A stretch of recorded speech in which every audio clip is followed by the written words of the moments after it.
Jovit Baldivino, isa sa pinakainaabangang manganganta sa bansa mula nang ito ay naging kampiyon sa Pilipinas Got Talent. Matapos dalhin sa ospital, galing sa isang salo-salo, pumanaw ang lalaki noong Huwebes sa Batangas at ang dahilan ay pagputok ng ugat sa utak. Ikinagulat ng buong bansa ang hindi inaasahang pagpanaw ng singer. Subalit manginginig pati ang iyong kalamnan sa malalaman mo na base sa mga eksperto, madali lamang gamutin at bigyang lunas ang sakit ni Jovit. At kung naagapan ay, hindi na sana nahantong sa mapait na karanasan. Mayroong mga naniniwala at marami din namang naghihinala. Ang tanong, totoo ba?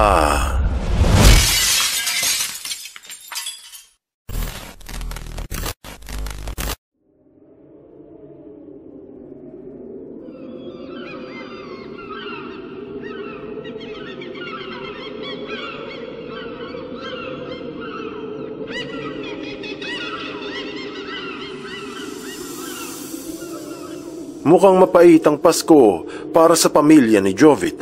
Masakit sa loob ng kanyang mga fans ang dinanas ng idolo.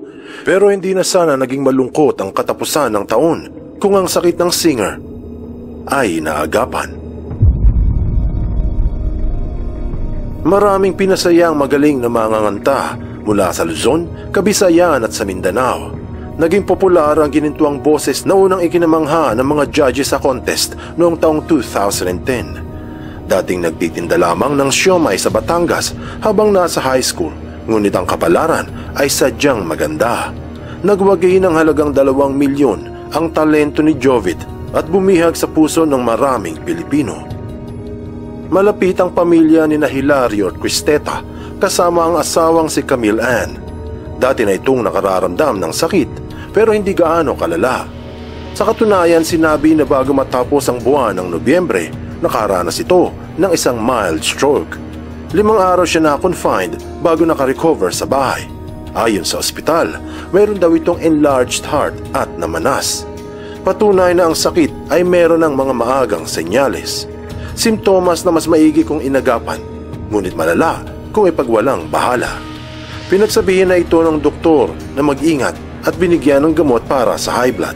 Subalit hindi nito matiis ang imbita sa kanya mula sa mga kaibigan. Sa gabi ng Christmas party, 3 ng Disyembre, binigyan ni Jovit ng isa pang kahanga-hangang performance ang mga naghihintay sa Batangas. 3 numero ang binanata ni Bundoy.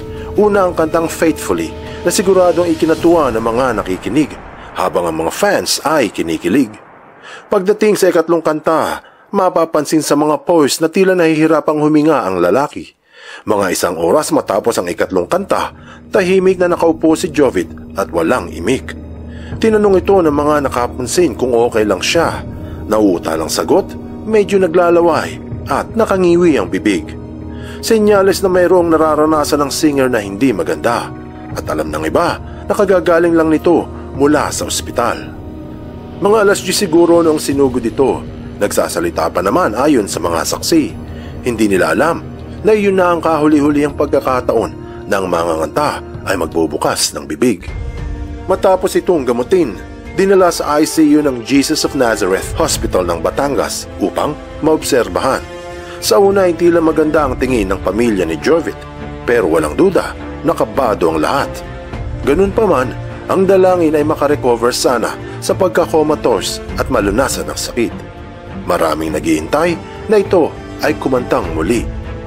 Ilang araw na walang tulog si Camille Ann, kasamang nag-aalala si nanay at si tatay at ibang kapamilya. Maraming gumagaling kahit na comatose ang isang pasyente. Pero ayon sa CT scan, nagkaroon si Jovit ng isang blood clot sa utak o pamumuo ng dugo, isang nakagigimbal na senyales na pumutok ang ugat nito sa ulo.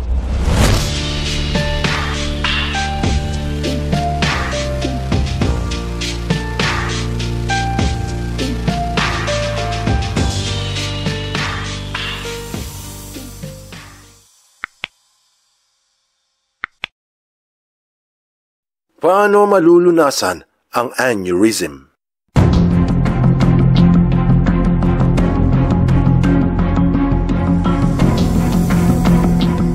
Madaling araw mga 4:00 ng ika-9 ng Disyembre, pumanaw si Jovid. Kaganapang hindi maisip kung bakit. Mabigat sa dibdib, sobrang sakit. Walang maikukumpara sa nararanasan ng mga magulang sa pagpanaw ng minamahal na anak. Kalungkutan na hindi kailanman mapupukaw sa pagpanaw ng isang asawa. Ang taos-pusong mensahe ng milyong-milyong mga fans ay condolence. Ang sakit na aneurysm o paglobo sa isang bahagi ng ugat sa utak ay madaling malunasan. Ngunit kapag pumutok, makalalabas ang dugo at matutuyo sa utak, ito ay nakamamatay. Ang pahayag ng stroke.com, isang sangay ng American Stroke Association, na kapag pumutok ang ugat sa utak, 40% ang posibilidad na ikamamatay ito at mga 60% ang posibilidad na magkaroon ng brain damage ang isa. Sa madaling sabi, ayon sa mga eksperto ng American Stroke Association, 50-50 ang lagay mo kung puputok ang ugat sa ulo. Ito ang tinatawag nilang subarachnoid hemorrhage. Ganon din naman ang sabi ng mga dalubhasa sa Universidad ng South Australia na kung puputok ang ugat sa utak, 50-50 nga ang lagay. Sinabi din sa pahayag na 250,000 katao bawat taon ang namamatay dahil sa pagputok ng ugat. Kung matatandaan, ito din ang ikinamatay ng aktres na si Isabel Granada noong taong 2017. At ang ina ni Bruno Mars ay namatay din dahil sa aneurysm. Sa Pilipinas, ang sabi ng PhilippineNews.com, kadalasan ng mga kaso ng aneurysm ay hindi na ire-report. Nalalaman na lang kapag isinugod sa ospital ang pasyente, kaso huli na ang lahat. Katulad ng nangyari kay Jovid Baldivino, nakita sa kanyang CT scan ang namuong dugo sa kanyang utak dahil sa may pumutok na ugat. Paano ba malalaman kung ang isa ay mayroong aneurysm? Makikita ang paglobo sa ugat ng utak sa CT scan o MRI. Siyempre, hindi naman lahat ay kailangan magpa-scan kung wala namang simptomas. Ang sabi ng European Stroke Association na pwedeng mamana sa pamilyang mayroong mga aneurysm ang karamdaman. Ibig sabihin, kung isa sa pamilya ay may aneurysm, mas maigi kung magpapasuri ang mga kaanak.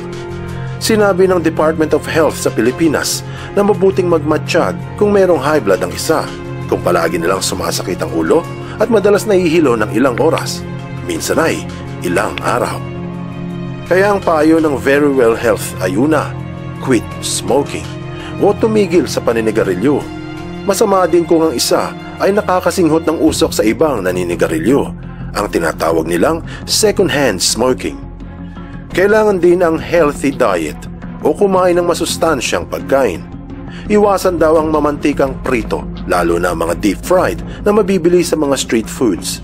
Sa madaling sabi, kapag puro mantika, ikaw ay bubulagta. Hindi ka ba nagtataka na nangunguna ang Japan, Hong Kong, Singapore at Switzerland sa mga may mamamayan na nabubuhay ng matagal? Pero ayon sa Worldometers, ang Pilipinas ay pang-100 at ang average daw na tagal ng buhay sa bansa ay 71 years old lamang. Totoo na may umaabot ng 80, minsan ay 90 anyos, pero ang karamihan ay mas mababa. Kung hindi ka naniniwala, pagmasdan mo ang street food sa Japan at sa Hong Kong.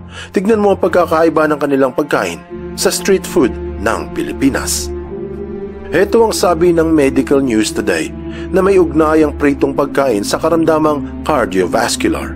Ito rin ang sabi ng Everyday Health upang makaiwas sa posibilidad ng aneurysm. Kumain ng maayos, tumigil sa paninigarilyo, palaging mag-exercise at huwag ma-stress. Batay sa pagsusuri, ilang milyong katawang mayroong lobo sa ugat ng utak. Ngunit dahil sa kanilang healthy lifestyle, hindi pumuputok ang ugat.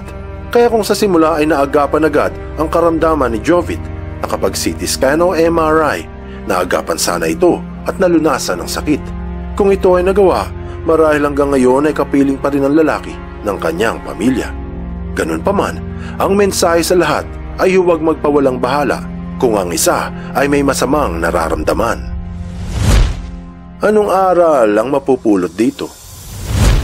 Batay sa mga eksperto, ang sakit na aneurysm ay maiiwasan kung babaguhin ng isa ang kanyang pamumuhay, katulad ng pagtigil sa mga bisyo at pagkain ng maayos. Ilang milyong mga Pilipino katulad ni Jovid ang mayroong aneurysm. na kung hahayaan ay magiging masaklap ang mararanasan, pero kung agapan, maaaring mas tumagal pa ang buhay. Buksan mo ang iyong isip at hayaang lumalim pa ng lubusan ng iyong pangunawa sa mga kasaysayang kapupulutan ng maraming aral. Tandaan, katotohanan ng susi sa tunay na kalayaan.